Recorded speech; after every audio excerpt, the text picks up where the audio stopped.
In 1901, New Orleans' most prestigious orphanage produced 17 boys who shared identical facial features, triggering a scientific investigation that would uncover horrors beyond comprehension.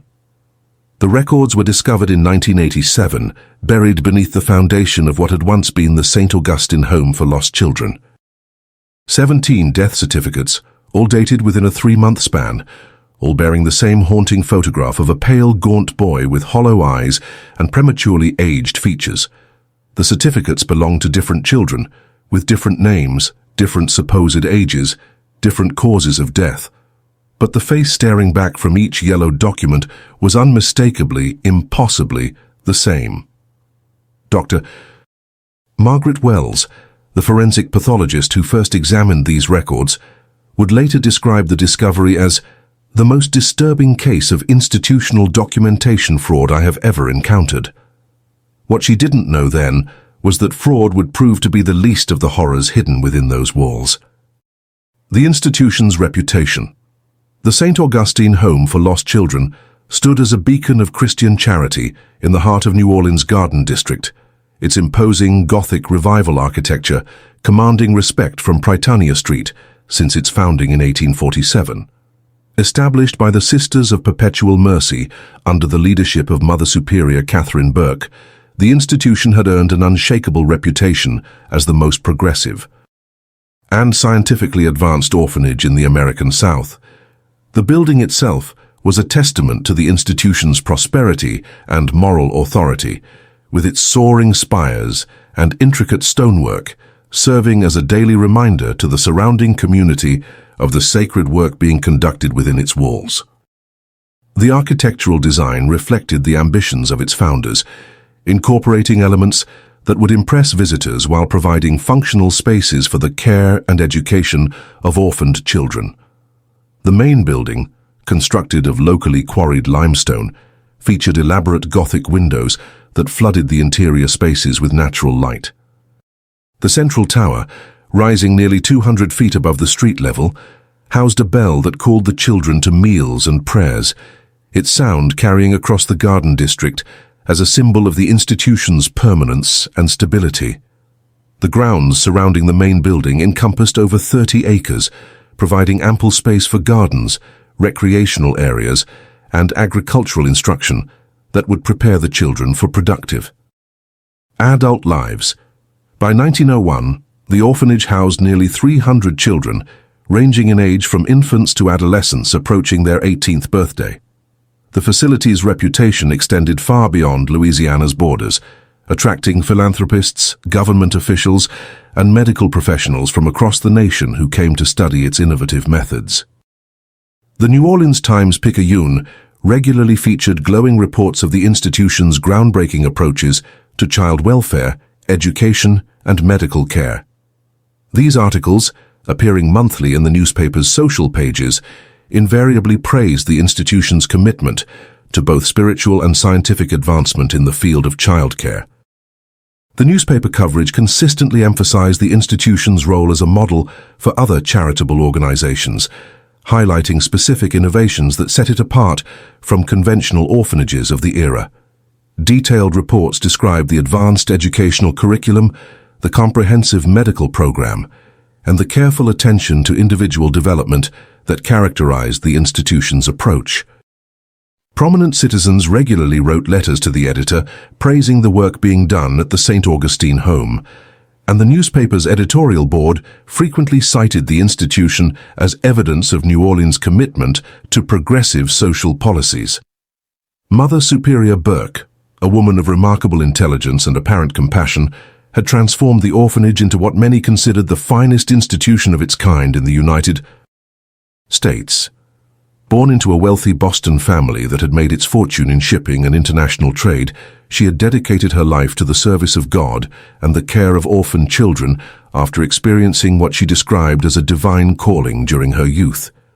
Her aristocratic background and substantial personal fortune had proven invaluable in establishing the orphanage's reputation among the social elite of New Orleans and beyond, opening doors that would have remained closed to less well-connected individuals. Burke's personal history was one of privilege transformed into purpose.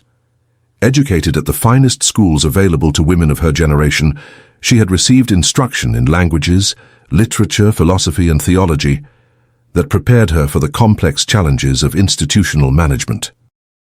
Her family's wealth had provided her with exposure to European charitable institutions, and she had spent 2 years studying advanced methods of childcare in England, France, and Germany before accepting her calling to religious life. This international experience informed her vision for the St. Augustine Home, as she sought to combine the best elements of European institutional care with American innovation and religious devotion.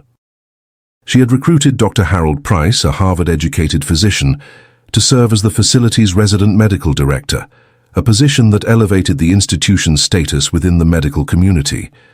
Dr. Price's credentials were genuinely impeccable, representing the finest medical education available in the late 19th century. He had studied under some of Europe's most renowned pediatricians, including Dr. Heinrich Müller of Vienna, whose work on childhood development had revolutionized pediatric medicine, and Dr. Auguste Verneuil of Paris, a pioneer in pediatric surgery, whose techniques were being adopted throughout the civilized world. Rice had published extensively on childhood development and nutrition in prestigious medical journals, establishing himself as a leading authority on pediatric care before accepting the position at the St. Augustine Home. His research papers, which appeared regularly in publications such as the American Journal of Medicine and the International Review of Pediatric Science, were widely cited by other physicians and medical researchers.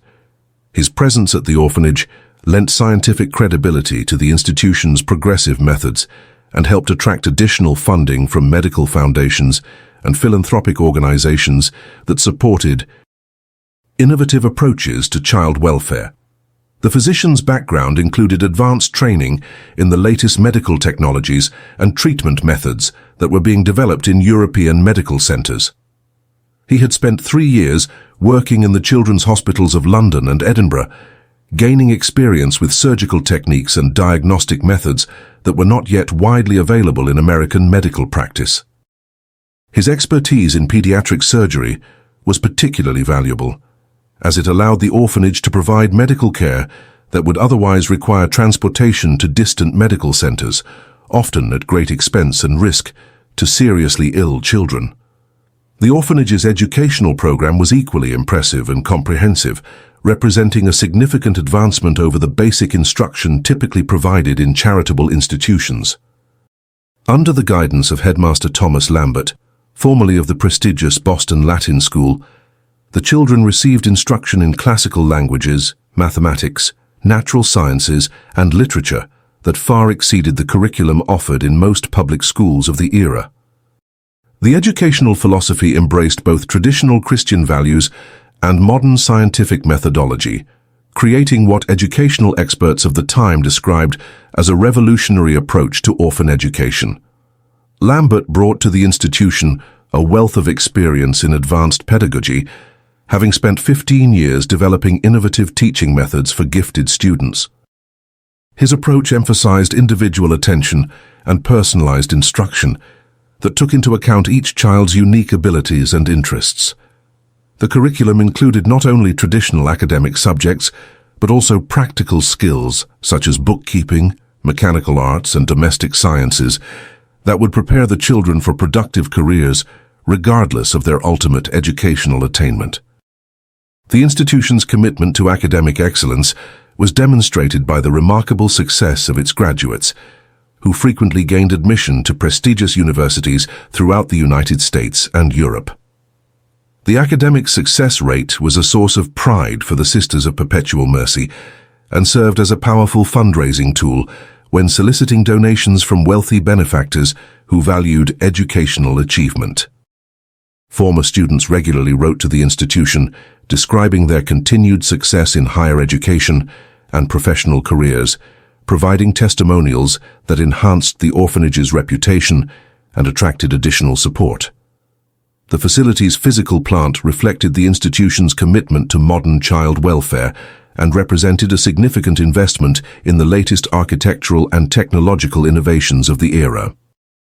The dormitories were spacious and well ventilated, featuring the revolutionary fresh air system that had been developed in German sanitariums, a stark contrast to the overcrowded and poorly ventilated conditions that plagued most orphanages of the era.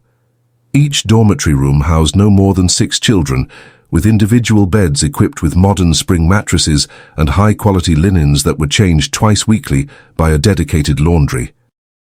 Staff. The dining facilities could accommodate all residents simultaneously in a single seating, eliminating the chaotic multiple meal periods that characterized less organized institutions. The main dining hall, with its vaulted ceiling and tall windows, created an atmosphere that was both dignified and welcoming, helping to instill proper social behavior and appreciation for communal meals. The kitchen was equipped with the latest in food preparation technology, including steam-powered cooking equipment and refrigeration systems that allowed for the storage of fresh foods year-round, ensuring that the children received nutritious meals regardless of seasonal availability. A fully equipped infirmary, complete with surgical facilities, occupied the entire second floor of the main building's east wing. This medical facility was considered among the most advanced pediatric treatment centers in the American South, featuring the latest in diagnostic equipment, including X-ray apparatus that had been imported directly from Germany at considerable expense. The infirmary contained 24 beds arranged in well-ventilated wards, 2 fully equipped operating theaters with the latest surgical instruments, and a comprehensive laboratory where Dr. Price conducted his research into childhood diseases and development. The medical facility also housed a pharmaceutical preparation room where medications were compounded specifically for the children's individual needs, ensuring that each child received personalized medical treatment based on the latest scientific understanding of pediatric pharmacology. The pharmacy was stocked with the finest medicines available, including experimental treatments that were not yet widely available in standard medical practice. This comprehensive medical capability allowed the orphanage to provide care that rivaled the best children's hospitals in major cities, a significant advantage for an institution caring for vulnerable children who might otherwise lack access to advanced medical treatment. Local newspapers frequently highlighted the orphanage's innovative medical program, describing it as a model for institutions throughout the country and attracting visits from medical professionals who sought to learn from its methods. Dr. Price had implemented what he called preventive pediatric medicine, conducting comprehensive medical examinations of all residents on a monthly basis and maintaining detailed health records for each child. That documented everything from physical development to psychological observations. The examination protocol included measurements of height, weight, and various physical parameters, as well as assessments of cognitive development and behavioral patterns that provided a comprehensive picture of each child's overall health and development. The institution's mortality rate was significantly lower than the national average for similar facilities, a statistic that Dr. Price attributed to early intervention, proper nutrition, and the application of modern medical science to childhood care. These impressive health outcomes were regularly cited in medical journals and at professional conferences as evidence of the effectiveness of the orphanage's methods. The statistical success attracted attention from public health officials and medical researchers who were interested in replicating the institution's methods in other settings. The comprehensive health monitoring system allowed for the early detection of diseases and conditions that might otherwise go unnoticed until they became serious threats to the children's health. Regular dental examinations, vision testing, and hearing assessments ensured that correctable problems were addressed before they could interfere with the children's education and development. The medical staff maintained detailed vaccination records and implemented the latest immunization protocols, helping to prevent the spread of infectious diseases that had historically devastated orphaned populations. The orphanage's financial stability was equally remarkable and set it apart from the majority of charitable institutions that struggled with funding shortfalls and uncertain revenue sources. Unlike many orphanages that operated on precarious budgets and depended on irregular donations from individual benefactors, The St. Augustine home maintained a substantial endowment that had been carefully cultivated over decades of systematic fundraising and investment management. Mother Superior Burke had developed relationships with wealthy donors throughout the South, including prominent plantation owners, successful merchants, and influential politicians who viewed the institution as a worthy investment in the region's future. The endowment fund, managed by a board of trustees that included some of the most respected names in Louisiana society, had grown to over $500,000 by 1901, an enormous sum that ensured the institution's continued operation and expansion for the foreseeable future. The financial management of the orphanage was considered exemplary, with detailed accounting procedures and regular audits that satisfied even the most demanding scrutiny from potential donors and regulatory authorities. This financial security allowed the institution to invest in the best facilities, equipment, and staff, creating a positive cycle that continued to enhance its reputation and attract additional support. The institution regularly received substantial bequests from prominent families who had been impressed by its work and wanted to ensure its continued success after their deaths. These bequests often included not only monetary gifts, but also valuable property and investment assets that further strengthened the institution's financial foundation. The New Orleans business community had embraced the orphanage as a symbol of the city's commitment to progressive social policies and Christian charity, leading to ongoing support from local banks, shipping companies, and other commercial enterprises. The institution's reputation for excellence extended to its adoption services, which were considered among the most successful in the nation in terms of both the number of successful placements and the long-term outcomes for adopted children. Prospective parents from across the country sought children from the St. Augustine home, confident that the institution's rigorous care and education had prepared the children for productive lives in respectable families. The adoption process was thorough and selective, with extensive interviews, background checks, and home visits ensuring that children were placed in environments that would support their continued development and success. The institutional staff conducted detailed assessments of prospective adoptive families, including financial stability, moral character, and commitment to providing educational opportunities for their adopted children. Follow-up visits and ongoing correspondence ensured that the placements remained successful and that any problems could be addressed before they became serious issues. The institution maintained relationships with adoptive families for years after placement, providing ongoing support and guidance to ensure successful integration and continued development. Dr. Price's medical research program added another significant layer of prestige to the institution and attracted attention from the international medical community. He had established partnerships with medical schools throughout the South and maintained extensive correspondence with prominent physicians in Europe and other parts of the United States. The orphanage's population provided what researchers considered an ideal environment for various studies on childhood development, nutrition, and disease prevention, as the controlled conditions allowed for careful observation and documentation of treatment outcomes over extended periods. His research papers, published in respected medical journals including the American Journal of Pediatrics and the New England Medical Review, frequently cited data collected at the St. Augustine home and were widely recognized as significant contributions to the field of pediatric medicine. The medical community viewed his work as groundbreaking, particularly his studies on the effects of controlled nutrition on physical and mental development, and his research on the prevention of childhood diseases through early intervention and systematic health monitoring. The research program attracted funding from medical foundations and government agencies that were interested in advancing the understanding of childhood development and improving care for orphaned children. The studies conducted at the institution were considered methodologically sound and scientifically valuable, leading to invitations for Dr.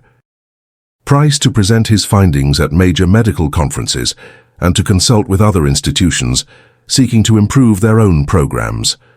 As the new century dawned, the St. Augustine Home for Lost Children stood as perhaps the most respected charitable institution in the American South, its reputation seemingly unassailable and its future bright with promise.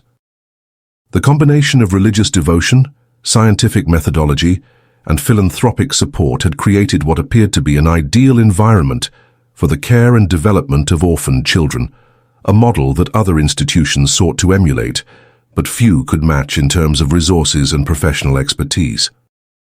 Ignored signs.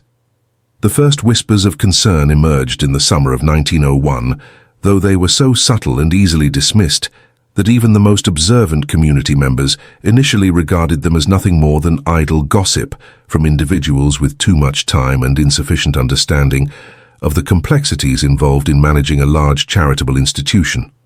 Mrs. Evelyn Clark, a seamstress who lived on Camp Street and whose daily walks for exercise and fresh air took her past the orphanage grounds, mentioned to her neighbor, Mrs. Dorothy Hughes, that she had noticed an unusual number of hearses visiting the institution during the early morning hours when most of the city was still asleep, and the streets were largely empty of traffic. The observation seemed trivial at first consideration, given that the institution housed hundreds of children, and childhood mortality rates, while significantly lower at the St. Augustine Home than at other similar institutions, were still a sobering reality in the early 1900s, when medical science had not yet conquered many of the diseases that claimed young lives with heartbreaking regularity. Mrs. Clark's concerns were initially dismissed by her neighbors as the overactive imagination of a woman who spent too much time watching the comings and goings of others rather than focusing on her own affairs and responsibilities. However, her observations gained some credibility when other residents of the area began to share similar concerns about patterns they had noticed but had not previously discussed with their neighbors. The frequency of these nocturnal visits seemed excessive even when accounting for the institution's large population and the unfortunate reality that some children would inevitably succumb to illness despite the best available medical care. Several neighbors noted that the hearses arrived and departed with unusual secrecy, avoiding the main entrance that faced Prytania Street and instead using a service road that led to the rear of the property, where they would be less visible to casual observers and passers-by. Mrs. Ruth Palmer, who lived in a house that provided a clear view of the orphanage's rear grounds, began keeping an informal record of these visits after becoming concerned about their frequency and secretive nature. Her observations, recorded in a diary that she maintained for personal reference, showed a pattern of nighttime hearse visits that seemed to occur more frequently than would be expected, even for an institution with a large population of vulnerable children. The timing of these visits, typically between midnight and dawn, suggested an effort to avoid public attention rather than simple scheduling convenience. Dr. Albert Fisher, a well-respected private physician who occasionally consulted at the orphanage when Dr. Price required additional medical expertise for particularly challenging cases, began to notice peculiarities in the medical records he was shown during his visits. The documentation was extensive, perhaps excessively so for what should have been routine pediatric care, and contained detailed observations that seemed to go far beyond normal. Medical notation. The records included measurements and observations that were not typically part of standard pediatric examinations, suggesting either an unusual thoroughness or some other purpose that was not immediately apparent. Dr. Fisher observed that many children seemed to undergo frequent medical examinations, far more than would be typical for healthy orphans, and these examinations appeared to involve procedures that were not clearly explained in the accompanying documentation. The medical records showed patterns of testing and observation that seemed more consistent with experimental research than with routine medical care, though the documentation was written in technical language that made it difficult for someone outside the immediate medical staff to understand the full scope of the procedures being performed. When he inquired about this unusual level of medical attention during conversations with Dr. Price, he received explanations that were technically plausible, but somehow unsatisfying to his professional judgment. The rigorous medical monitoring was described as part of Dr. Price's revolutionary preventive care program, designed to identify and address health issues before they became serious problems that might threaten the children's development or survival. Dr. Price explained that his background in European medical practices had convinced him that American pediatric medicine was far too reactive, waiting for problems to develop rather than taking proactive measures to prevent them from occurring in the first place. While this explanation was consistent with Dr. Price's reputation as an innovative physician who was committed to advancing the field of pediatric medicine, Dr. Fisher found himself troubled by aspects of the medical program that he could not quite articulate or define. The children he examined seemed unusually compliant and subdued during medical procedures, displaying none of the normal resistance or curiosity that characterized healthy children during medical examinations. Their responses seemed almost mechanical, as if they had been conditioned to accept medical procedures without question or resistance. The delivery schedules to the orphanage also began to attract attention from local merchants who had regular business relationships with the institution and were familiar with its normal patterns of purchasing and supply. Joseph Carter, who operated a medical supply company that served hospitals and medical facilities throughout New Orleans, noted that the St. Augustine home ordered surgical instruments and medical supplies in quantities that seemed excessive for a pediatric facility, even one as large and well-equipped as the orphanage claimed to be. The orders included items typically associated with adult medical procedures and experimental research, including specialized surgical instruments that were not commonly used in pediatric practice, chemical compounds that had no obvious application in routine childcare, and laboratory equipment that seemed more appropriate for research institutions than for orphanages. These unusual orders might have been overlooked if they had been isolated incidents, but Carter's carefully maintained business records showed a consistent pattern of requests for materials that seemed inconsistent with the stated mission of caring for orphaned children. Carter's concerns were heightened by the secretive manner in which these deliveries were handled at the orphanage. Unlike other institutional customers who processed deliveries through normal administrative channels with clear documentation and proper receiving procedures, the St. Augustine home required that certain supplies be delivered directly to specific individuals at unusual times and locations within the facility. The receiving process often bypassed normal institutional procedures, suggesting that these materials were intended for purposes that were not part of the orphanage's standard operations.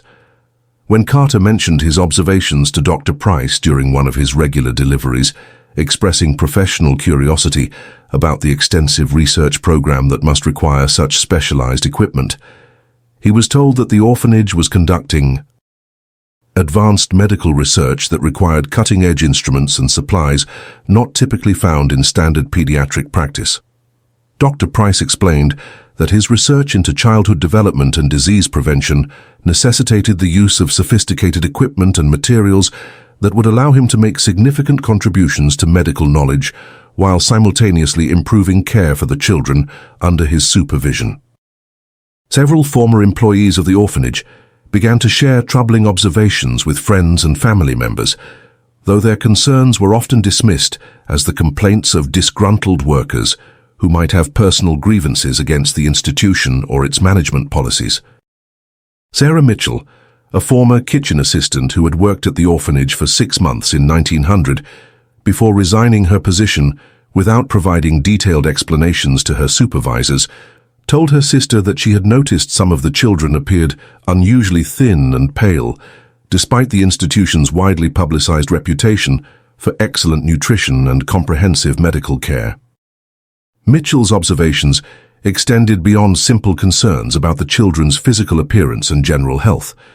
She mentioned that certain children seemed to disappear from the dining hall for extended periods, sometimes weeks at a time, with explanations from the nursing staff that they were receiving special medical treatment that required isolation from the general population to prevent the spread of infectious diseases or to ensure proper recovery from serious medical procedures. When these children returned to the dining hall after their periods of isolation, they often appeared different in ways that Mitchell found difficult to describe but deeply troubling to witness.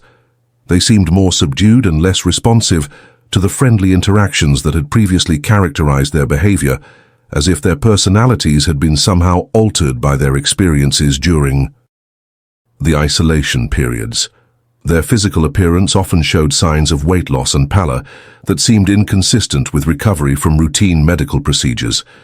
Mitchell also reported observing unusual activities in areas of the institution that were normally off-limits to kitchen staff, including the movement of equipment and supplies that seemed more appropriate for a hospital or research facility than for an orphanage. She had occasionally seen staff members transporting items that appeared to be medical instruments or laboratory equipment through corridors that led to restricted areas of the building, suggesting that activities were taking place beyond the scope of normal orphanage operations. The adoption records, while impressive in their overall success rate and positive outcomes for placed children, began to show unusual patterns that might have raised concerns if anyone had examined them systematically, rather than simply celebrating the institution's success in placing children in loving homes. Families who had adopted children from the orphanage reported sometimes months or years after the adoption process was completed that their new children often required extensive medical treatment for conditions that had not been disclosed during the adoption process or that seemed to have developed shortly after the children left the institution. These medical issues ranged from chronic respiratory problems and digestive disorders to neurological symptoms that had no clear explanation and did not respond well to conventional medical treatment. Several adoptive parents wrote letters to the orphanage expressing concern about their children's health and requesting additional information about medical treatments the children might have received while at the institution, hoping that this information might help their family physicians provide more effective care. These letters were typically answered with polite but uninformative responses explaining that the children had been healthy when they left the institution and suggesting that any medical problems had likely developed after the adoption was completed. The institutional response was always professional and courteous, but it provided little useful information to families who were struggling to understand their adopted children's medical needs and to provide appropriate care for conditions that seemed to have no clear cause or effective treatment. Robert Anderson, a prominent New Orleans businessman who had adopted 2 boys from the St. Augustine home in 1899, confided to his pastor that both children seemed to suffer from severe nightmares that involved detailed descriptions of medical procedures and laboratory settings that seemed far too sophisticated for children of their ages to have imagined or understood. The children also exhibited an unusual and extreme fear of medical examinations that went far beyond normal childhood anxiety about doctors and medical procedures. They would become almost catatonic when approached by physicians, requiring physical restraint for even routine medical care such as simple examinations or basic treatments. This extreme reaction made it difficult for the adoptive families to provide appropriate medical care for their new children and created significant stress within the families as they struggled to understand and address the children's apparently traumatic responses to medical situations. Local funeral directors, who maintained professional relationships with the orphanage, due to the unfortunate reality that some children would not survive to adulthood, despite the institution's excellent reputation for medical care, began to notice irregularities in the death certificates issued by the orphanage's medical staff. Charles Baker, who operated a funeral home that frequently handled burials for the institution, observed that many of the death certificates bore striking similarities in the physical descriptions of the deceased children, particularly in facial features and body measurements that seemed remarkably consistent across different cases. The photographs attached to the death certificates, which Baker examined as part of his professional duties in preparing bodies for burial, seemed to show children with remarkably similar facial features when he took the time to look at them carefully, rather than simply processing them as routine paperwork. Initially, Baker attributed these similarities to the poor quality of the photography equipment used at the institution and to the unfortunate fact that malnourished or chronically ill children often developed similar physical characteristics as their health declined and their bodies were weakened by disease. However, as the pattern continued and became more pronounced over time, he began to find the similarities troubling rather than merely coincidental. The consistency of physical descriptions across multiple death certificates seemed to exceed what would be expected from random variation or the effects of illness on childhood appearance. Baker's professional experience with deceased children from other institutions and from private families had not shown similar patterns of physical similarity, making the St. Augustine home cases stand out as unusual in his extensive professional experience. The orphanage's financial records, while impressive in their overall scope and apparent transparency to casual observers, contained some unusual expenditures that might have raised questions if they had been subjected to careful scrutiny by individuals with expertise in institutional accounting and financial management. The institution's purchasing records showed regular payments to suppliers of chemicals and laboratory equipment that seemed excessive even for a facility conducting legitimate medical research and providing advanced pediatric care. There were also payments to individuals described as research consultants who were not identified by name or credentials in the official records, making it impossible to verify their qualifications or the nature of their contributions to the institution's programs. These financial irregularities were not necessarily indicative of wrongdoing, as medical research often required specialized materials and expert consultation that might not be immediately obvious to casual observers, but the pattern of expenditures suggested a level of research activity that seemed inconsistent with the institution's public description of its medical program. The orphanage's staff turnover, while not excessive by the standards of the era, when employment was generally less stable than in later periods, showed some concerning patterns that became apparent only when examined over time rather than as isolated incidents. Several nurses and teachers who had worked at the institution for extended periods and had seemed committed to their roles and satisfied with their working conditions suddenly resigned without explanation, often giving very short notice that left the institution scrambling to find qualified replacements. When questioned by former colleagues about their sudden departures, these individuals typically claimed that they had found better opportunities elsewhere, but their reluctance to discuss their experiences at the orphanage was notable and seemed inconsistent with the fond memories that most former employees retained of their work at respected institutions. Some former staff members seemed genuinely distressed when asked about their time at the orphanage, changing the subject quickly, or providing vague responses that suggested they preferred not to discuss their experiences in detail. Dr. James Franklin, a pediatrician who had been invited to observe the orphanage's medical program as part of a professional development opportunity sponsored by the Louisiana Medical Association, later wrote in his private journal that he had been disturbed by some aspects of what he witnessed during his visit. The children he was allowed to examine seemed unusually compliant and subdued, displaying none of the normal resistance or curiosity that characterized healthy children during medical examinations. Dr.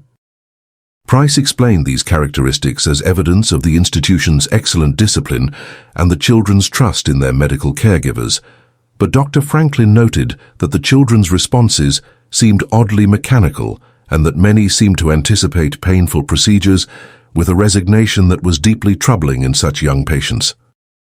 The children's behavior suggested that they had become accustomed to medical procedures that were uncomfortable or painful, raising questions about the nature of the medical care they were receiving.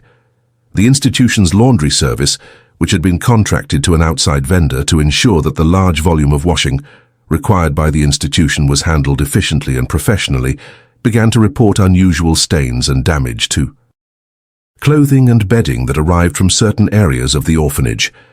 The laundry workers, experienced in dealing with the typical stains and wear associated with children's clothing, noticed that items from specific sections of the institution arrived with stains that were difficult to remove, and odors that suggested the presence of chemical substances not typically associated with normal childhood activities.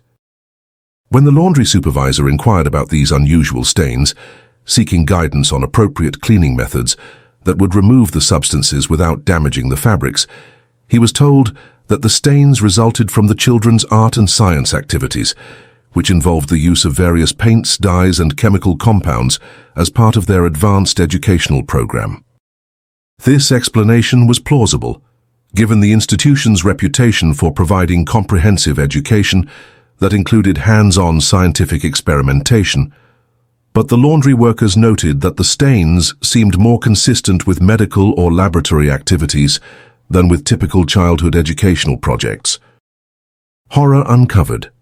The investigation that would eventually expose the true nature of the St. Augustine Home for Lost Children began not with official inquiry or institutional oversight, but with the desperate persistence of a grief-stricken father whose love for his deceased child would not allow him to accept the explanations he had been given by institutional authorities. In November 1901, Edward Collins, a dock worker, whose 8-year-old son Timothy had died at the orphanage 3 months earlier from what was officially recorded as pneumonia, complicated by underlying nutritional deficiencies, attempted to visit his child's grave at the institution's private cemetery after finally gathering the emotional strength to face the reality of his loss. Collins had entrusted his son to the orphanage's care following the death of his wife in childbirth and his own inability to provide adequate care while working the demanding schedule required by his employment at the New Orleans docks. The decision to place Timothy at the St. Augustine home had been difficult, but seemed necessary given the institution's outstanding reputation and his own desperate circumstances as a widowed father struggling to survive economically while caring for a young child. When he finally visited the gravesite, he found his son's grave marker without difficulty, but what disturbed him profoundly was the presence of 16 other graves in the same section, all bearing identical dates of death within a 3-month period that corresponded to the time his son had spent at the orphanage. More troubling still, when he examined the markers more closely with the careful attention that only grief could inspire, he noticed that many of the physical descriptions carved into the stone were remarkably similar, describing children with nearly identical height, weight, and facial features. The coincidence seemed impossible to Collins, who had worked on the docks long enough to develop a practical understanding of probability and chance through his daily observations of shipping patterns, cargo manifests, and the statistical realities of commercial operations. The likelihood that 17 children with such similar physical characteristics would die within such a short period seemed beyond the realm of reasonable possibility, even accounting for epidemic diseases that might affect multiple children simultaneously, or for the inherent vulnerabilities of orphaned children who might lack the robust health of children raised in stable family environments. Collins began to ask questions that the orphanage administration was unprepared to answer, starting with simple inquiries about the burial records and the circumstances surrounding the cluster of deaths, and gradually expanding to more detailed questions about the specific medical treatments his son had received and the exact circumstances of his death. His initial inquiries were met with polite but evasive responses from the administrative staff, who referred him to various officials and departments without providing substantive answers to his questions. When he persisted, requesting detailed information about his son's medical treatment and access to the medical records that documented his care, he was told that the medical records were confidential and could not be shared with family members, a policy that seemed both cruel and suspicious, given that he was the child's natural father and had entrusted his son to the institution's care with the expectation that he would be kept informed of any serious medical developments. The institutional response to his inquiries became increasingly defensive and bureaucratic, with officials citing policies and procedures that seemed designed to prevent rather than facilitate communication with concerned family members. The staff's reluctance to provide basic information about his son's care and death only intensified Collins's suspicions and motivated him to pursue his investigation through other channels. Collins's persistent inquiries eventually led him to Martha Steele, a former nurse at the orphanage who had resigned abruptly in September 1901, just weeks before his son's death. Steele had been working as a private duty nurse in the city since leaving the orphanage, and Collins tracked her down through contacts in the medical community who were familiar with her reputation as a skilled and dedicated healthcare provider. Initially, Steele was reluctant to discuss her experiences at the orphanage, claiming that she had signed confidentiality agreements that prohibited her from discussing institutional policies and procedures with outside parties. However, Collins's obvious grief and his desperate need to understand what had happened to his son eventually convinced Steele to share information that would horrify him and ultimately lead to a broader investigation that would expose the true nature of the institution's activities. She described medical procedures conducted on children that bore no resemblance to standard pediatric care, experimental treatments that seemed designed to alter the children's physical appearance and behavior rather than to address medical conditions or promote health and development. According to Steele's detailed and disturbing testimony, Dr. Price had been conducting what he euphemistically called developmental research on selected children within the orphanage population.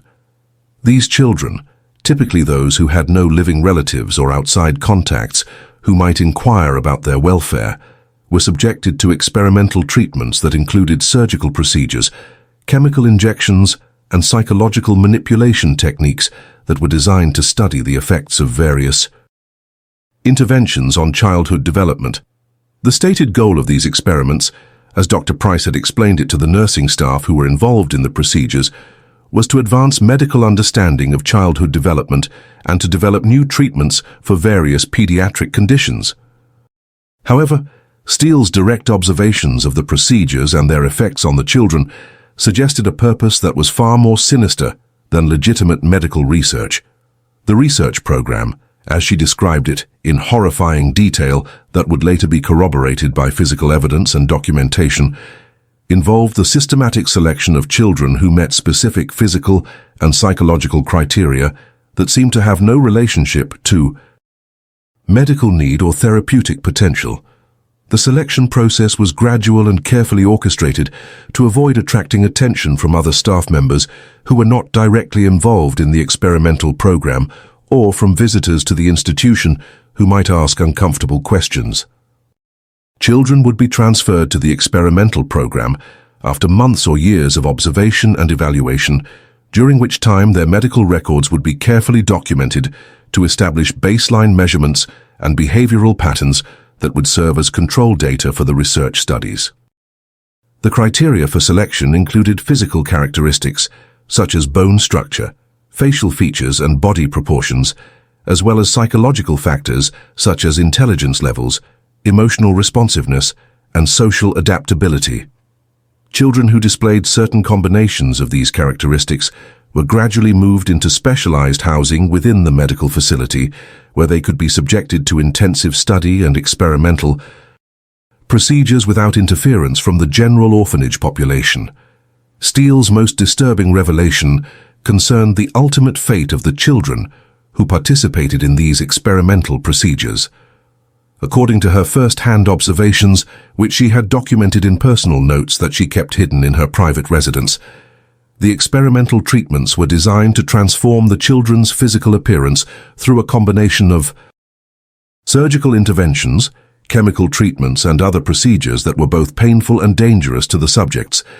The process was gradual and systematic, with careful documentation of each stage of the transformation, but the physical and psychological trauma inflicted on the children was severe and ultimately proved fatal for the vast majority of participants.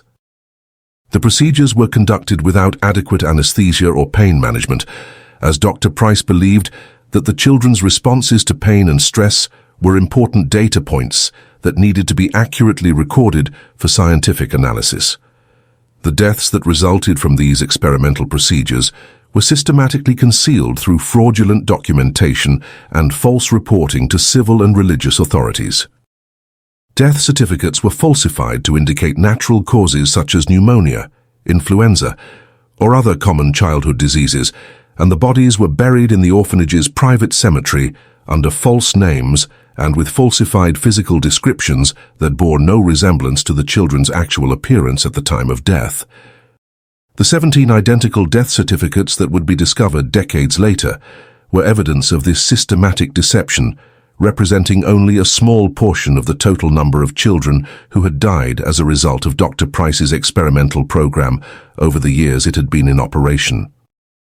The consistency of the physical descriptions on these certificates reflected the systematic nature of the experimental procedures, which were designed to create specific physical characteristics in the subjects.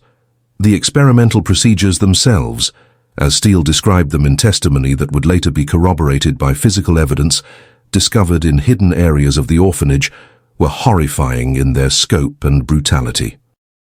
Children were subjected to surgical alterations without adequate anesthesia, as Dr. Price believed that the children's responses to pain were important data points for his research into pain tolerance and neurological development. Chemical treatments were administered that caused severe physical and psychological trauma, including experimental drugs that affected the children's neurological development and altered their cognitive functioning in ways that made them more compliant and less likely to resist further procedures. These chemical interventions often resulted in permanent damage to the children's nervous systems, leading to seizures, paralysis, and other neurological complications that frequently proved fatal. The psychological conditioning component of the experimental program was designed to break the children's will and make them completely compliant subjects who would submit to any procedure without resistance or complaint. This conditioning involved a combination of sensory deprivation, physical punishment, and psychological manipulation that gradually destroyed the children's sense of identity and self-preservation. Children were isolated in specially constructed chambers where they were subjected to prolonged periods of darkness, silence, and sensory deprivation that were designed to break down their psychological defenses and make them more susceptible to conditioning. The isolation chambers were located in basement areas of the medical facility that had been specially constructed for this purpose, hidden from the view of staff members who were not directly involved in the experimental program.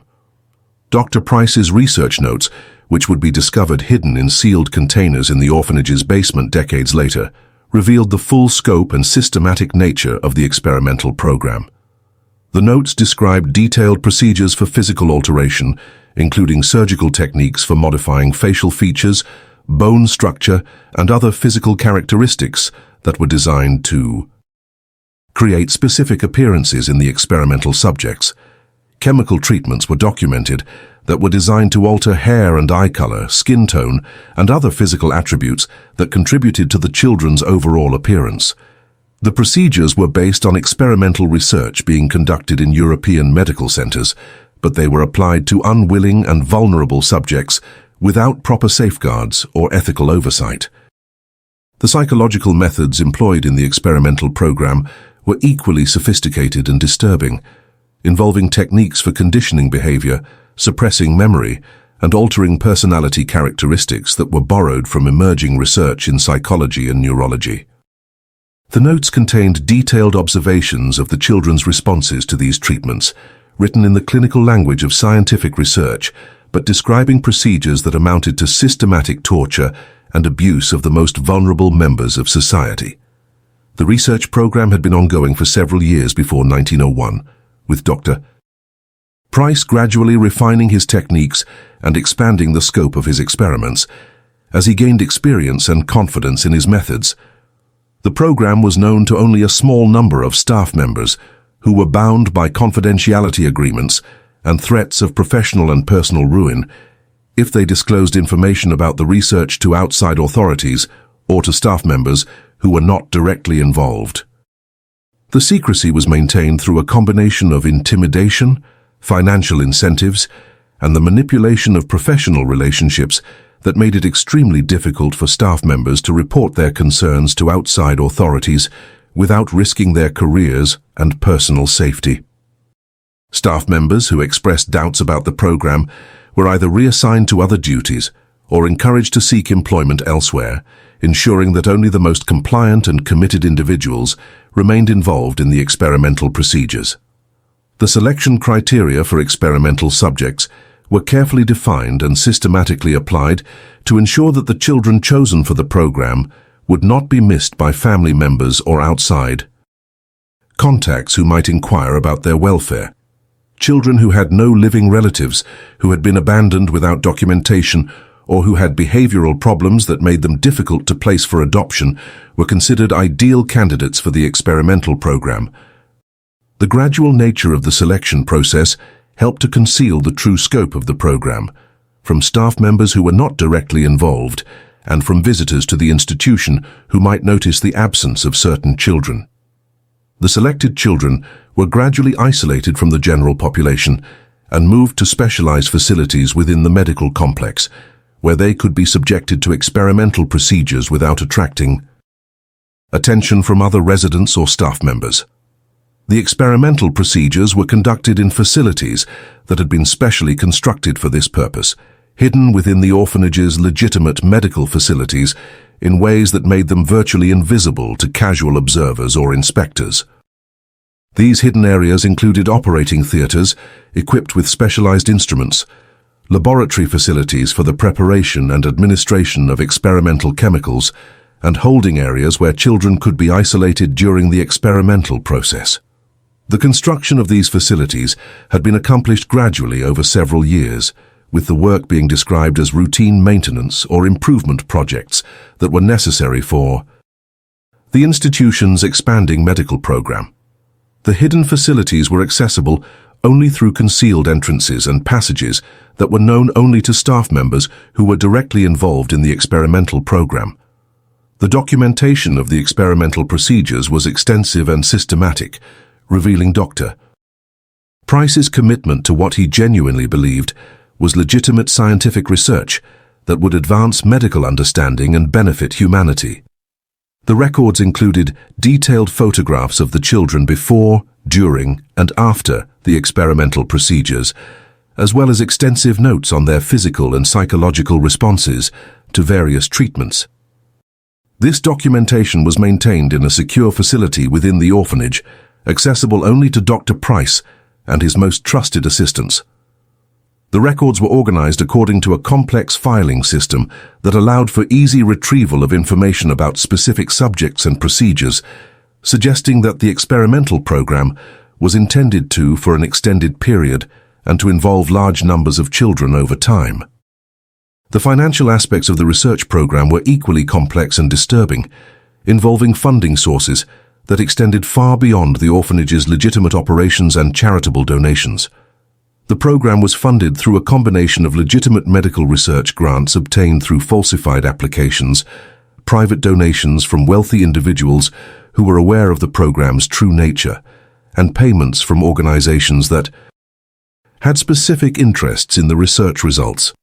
The financial records, when eventually discovered during the investigation that followed Collins' initial inquiries, revealed a complex network of funding sources that included medical schools seeking data for their own research, pharmaceutical companies interested in testing experimental drugs, and government agencies that were conducting their own research into human development and behavior. Modification. The cover-up of the experimental program was systematic and effective, involving not only the falsification of medical records and death certificates, but also the intimidation of potential witnesses and the manipulation of official investigations. When questions arose about the unusual number of deaths at the orphanage or about specific aspects of the medical program, official explanations were prepared in advance that attributed any irregularities to the inherent challenges of caring for orphan children or to the cutting-edge nature of the medical research being conducted. The institutional response to external inquiries was coordinated and professional, with staff members being trained to provide consistent explanations that would satisfy casual inquiries while avoiding detailed discussions that might reveal the true nature of the experimental program. The orphanage's reputation for excellence and innovation provided powerful protection against serious investigation, as most observers were predisposed to accept explanations that were consistent with the institution's public image. The end of the experimental program in late 1901 was not the result of official investigation or exposure by concerned staff members, but rather the result of Dr. Price's unexpected death in a carriage accident in December of that year. Without his leadership and expertise, the program gradually ceased operations, though efforts to conceal evidence of its existence continued for years afterward under the direction of Mother Superior Burke and other institutional officials who had been complicit in the program. The systematic destruction of evidence began immediately after Dr. Price's death, with records being burned, equipment being dismantled and facilities being sealed to prevent discovery of the experimental program. The efficiency and thoroughness of this cover-up operation suggested that detailed plans had been prepared for such a contingency, ensuring that the institution's reputation would be protected even if the experimental program could no longer. Legacy and silence. The systematic cover-up of the St. Augustine home experiments began within hours of Dr. Price's death in December 1901, revealing a level of preparation and coordination that suggested contingency plans had been developed well in advance of this triggering event. Mother Superior Burke, who had been fully aware of the research program from its inception and had provided crucial institutional support for its continuation, immediately ordered the destruction of all experimental records and the removal of evidence from the specialized medical facilities that had been constructed within the orphanage's legitimate medical complex. The speed and thoroughness of this operation, which was completed within 48 hours of Dr. Price's death, despite the complexity of the task and the volume of materials that needed to be eliminated, suggested that detailed plans had been in place for such an eventuality, and that multiple staff members had been prepared to implement these plans at a moment's notice. The destruction of evidence was methodical and comprehensive, involving not only the burning of paper records and photographic documentation, but also the dismantling of specialized equipment and the removal of physical modifications that had been made to the medical facilities.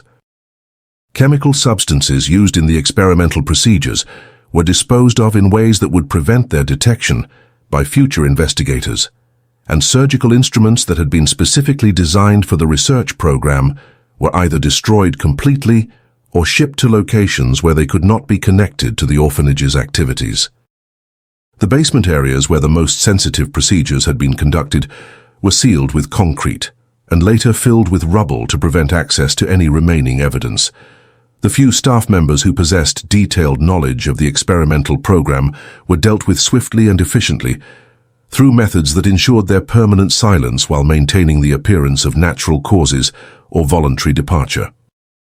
Martha Steele, the nurse who had attempted to expose the truth about the experimental program by providing detailed testimony to Edward Collins, was found dead in her apartment 3 days after giving her account of the procedures she had witnessed.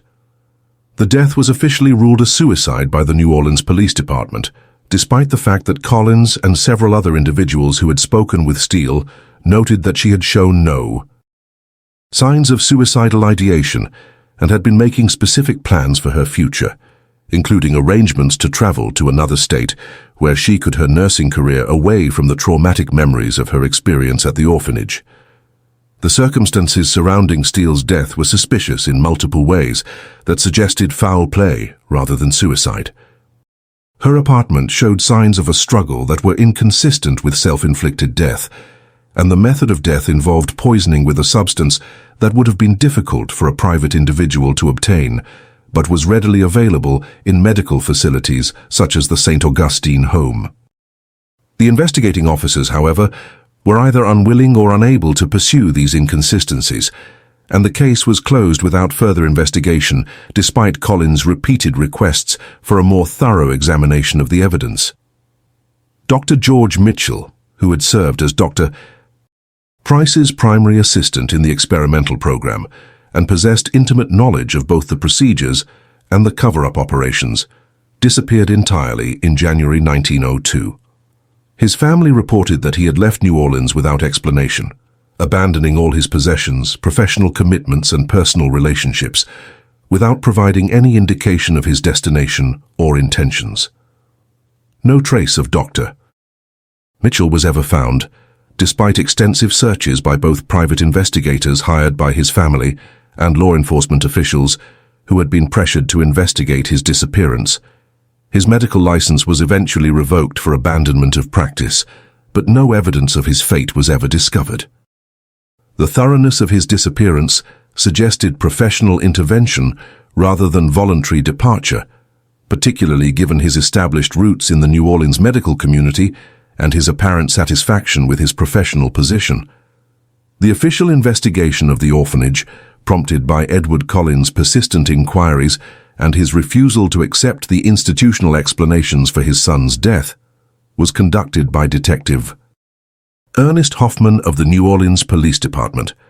Hoffman was a competent and experienced investigator who approached the case with professional thoroughness, but his investigation was systematically obstructed by the orphanage administration and by influential members of the New Orleans community who had financial or professional connections to the institution. These obstructions took multiple forms, from the denial of access to records and facilities to the application of political pressure through channels that extended to the highest levels of city government. Hoffman found that witnesses were reluctant to cooperate with his investigation, and several individuals who had initially agreed to provide information suddenly became unavailable or claimed to have no knowledge of the matters under investigation. The investigators discovered that the orphanage's medical records had been extensively altered or destroyed following Dr. Price's death, making it impossible to reconstruct the true scope of the experimental program or to identify all of the children who had been subjected to the procedures. The records that remained showed no evidence of the experimental program, and the death certificates for the 17 children whose identical descriptions had originally aroused Colin's suspicions had been replaced with documents that showed different physical descriptions and causes of death. The systematic nature of the record alteration suggested a coordinated effort involving multiple individuals with access to official documentation systems. The replacement documents were professionally prepared and bore all the appropriate official seals and signatures, indicating that the falsification had been carried out by individuals with detailed knowledge of proper documentation procedures and access to official forms and materials. The physical evidence of the experimental program was also systematically removed or destroyed in ways that demonstrated careful planning and significant resources.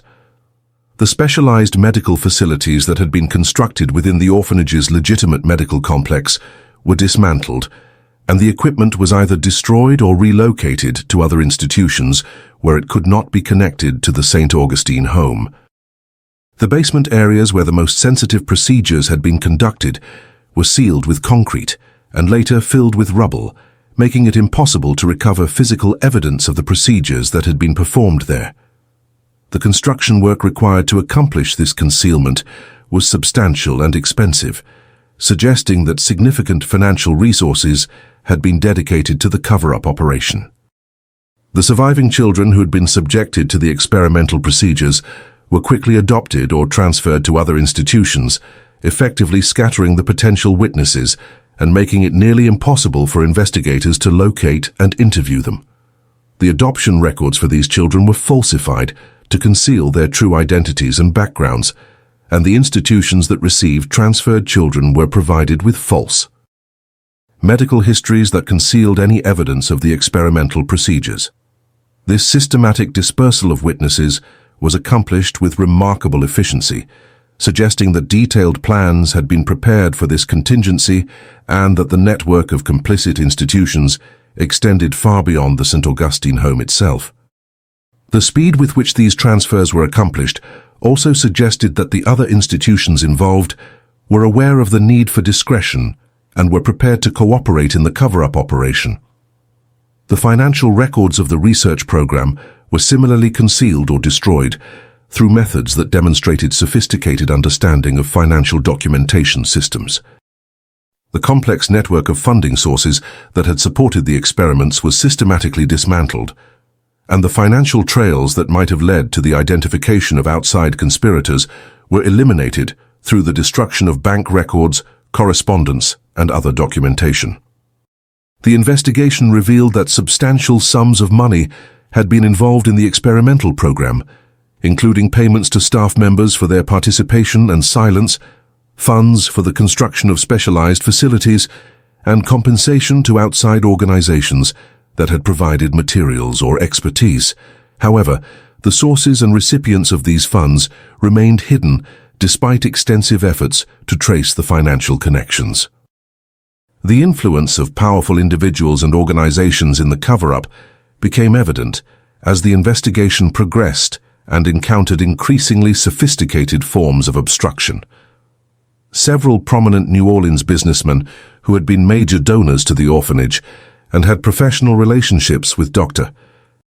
Price used their influence to limit the scope of the investigation and to prevent the disclosure of information that might damage their reputations or reveal their knowledge of the experimental program. The investigation also revealed connections to medical schools and research institutions throughout the South that had been involved in the experimental program, either as funding sources or as recipients of research data. These institutions had a vested interest in preventing the exposure of the program, as their involvement could have resulted in serious damage to their reputations and potential legal liability for their participation in illegal research activities. The role of the Catholic Church in the cover-up was particularly troubling and demonstrated the extent to which institutional authority could be used to conceal criminal activity. Bishop Raymond Elliott, who had initially supported the investigation and had expressed concern about the allegations against the orphanage, gradually became less cooperative as the true scope of the experimental program became evident. The Church's concerns about potential scandal and liability led to a systematic effort to limit the investigation and to prevent the disclosure of information that might damage the institution's reputation or expose the Church to legal action. Church officials used their moral authority and political influence to pressure investigators and to discourage witnesses from cooperating with the official inquiry. The religious nature of the institution provided a powerful shield against investigation, as community members were reluctant to challenge an organization that was associated with their religious beliefs, and that had a long history of charitable work in the community. The Church's involvement in the cover-up also provided access to resources and networks that extended far beyond the local community, making it possible to coordinate efforts across multiple jurisdictions and institutions. The legal proceedings that followed the investigation were largely ineffective in holding anyone accountable for the crimes that had been committed against the children at the St. Augustine home. The destruction of evidence, the disappearance or death of key witnesses, and the influence of powerful interests combined to make successful prosecution nearly impossible. The few individuals who were charged with crimes related to the experimental program were either acquitted due to lack of evidence or received minimal sentences that reflected the court's reluctance to pursue cases that involved such prominent institutions and individuals. The legal system's failure to provide justice for the victims of the experimental program sent a clear message that institutional authority and social prominence could provide effective protection against accountability for even the most serious crimes. The orphanage itself was closed in 1903, officially due to financial difficulties resulting from reduced donations and increased operational costs, though the true reason was the ongoing controversy surrounding the experimental program and the institution's inability to restore public confidence in its operations. The children who remained at the institution were transferred to other facilities throughout Louisiana and neighboring states, with their records being carefully sanitized to remove any reference to their experiences at the St. Augustine home. The buildings were sold to private investors who converted them to other uses, with the medical facilities being stripped of all equipment and the basement areas being permanently sealed. The official records of the institution were sealed and placed in church archives, where they remained inaccessible to researchers and investigators for decades. The cemetery where the experimental victims had been buried was maintained for several years, but was eventually abandoned, with the grave markers being removed and the area being converted to other uses. The systematic elimination of physical evidence ensured that future investigators would have great difficulty reconstructing the true scope of the experimental program or identifying its victims. The impact on the survivors of the experimental program was devastating and long-lasting, extending far beyond the immediate physical and psychological trauma inflicted during their time at the orphanage. The few children who survived the experimental procedures and were eventually adopted or aged out of the institutional system carried the trauma of their experiences with them for the rest of their lives. Many suffered from severe psychological disorders, physical disabilities, and social difficulties that made it impossible for them to lead normal lives or to form healthy relationships with others. The psychological damage inflicted by the experimental procedures was compounded by the systematic destruction of records and the dispersal of survivors, which made it impossible for them to understand what had happened to them or to receive appropriate treatment for their trauma. The survivors often struggled with fragmented memories and nightmares that they could not fully comprehend, leading to a lifetime of psychological suffering that was never properly addressed by the medical or social service systems. Physical disabilities resulting from the experimental procedures also created lifelong challenges for survivors, including chronic pain, neurological problems, and other medical conditions that required ongoing treatment. The falsification of medical records made it difficult for survivors to receive appropriate care, as their treating physicians had no accurate information about the procedures they had undergone or the substances they had been exposed to during their time at the orphanage. This lack of medical history often resulted in inadequate or inappropriate treatment that failed to address the specific effects of the experimental procedures. The investigation and cover-up had a chilling effect on similar research programs at other institutions throughout the United States, though this effect was limited by the success of the cover-up in concealing the full scope of the crimes. The limited exposure of the St. Augustine home experiments served as a warning to other researchers and institutions that such programs carried significant risks if they were discovered, but the lack of meaningful consequences for those involved also sent a message that such activities could be conducted with relative impunity if proper precautions were taken to ensure secrecy and to eliminate potential witnesses. The legacy of the St. Augustine home experiments continues to haunt the survivors and their descendants, creating intergenerational trauma that has affected families for over a century. The psychological trauma inflicted on the children who were subjected to the experimental procedures was passed down through generations, creating patterns of dysfunction and suffering that extended far beyond the immediate victims. The cover-up and lack of accountability compounded this trauma, leaving survivors and their families without justice, closure, or even acknowledgement of their suffering. The systematic denial of the crimes and the destruction of evidence meant that many survivors were never able to understand what had happened to them or to receive validation for their experiences. The final chapter of the St. Augustine home story remains unwritten, as the full scope of the experimental program, the identity of all the victims, and the extent of the cover-up may never be known. The systematic destruction of evidence and the passage of time have made it impossible to recover the complete truth about what happened within those walls. The 17 identical death certificates stand as silent testimony to crimes that were committed, covered up, and forgotten by a society that chose to look the other way rather than confront the uncomfortable truth about one of its most respected institutions. If this story impacted you, if you stayed until the end, it's because you feel these hidden truths also need to be exposed. So leave in the comments the city you're watching from. This way we can see how far these stories are reaching, and subscribe to the channel. There are many other cases the world tried to forget, but we insist on remembering.